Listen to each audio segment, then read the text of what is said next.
No. There's no feeling more intense than starting over. If you deleted your homework the day before it was due, as I have, or if you left your wallet at home and you have to go back after spending an hour in the commute. If you won some money at the casino and then put all your winnings on red but it came up black. If you got your best shirt dry cleaned before a wedding and then immediately dropped food on it.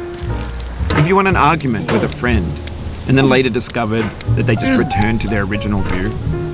Starting over is harder than starting up. If you're not ready for that, like if you've already had a bad day, then what you're about to go through might be too much.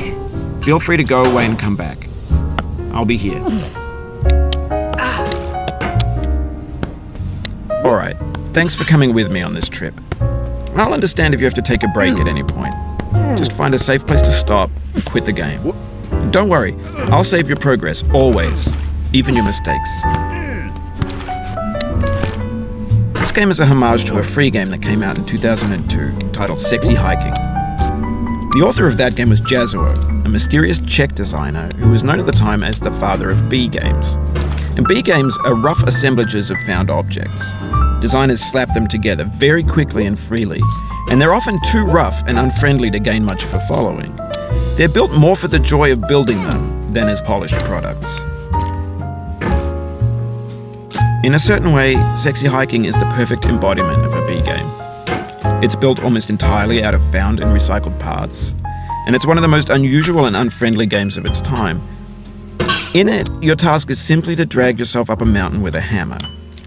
And that act of climbing, in the digital world or in real life, has certain essential properties that give the game its flavor.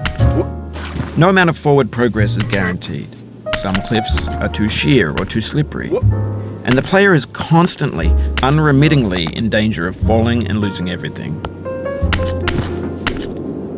Anyway, when you start Sexy Hiking, you're standing next to this dead tree that blocks the way to the entire rest of the game. It might take you an hour to get over that tree, and a lot of people never got past it.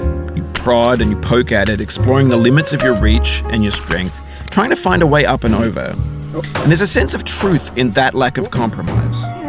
Most obstacles in video game worlds are fake.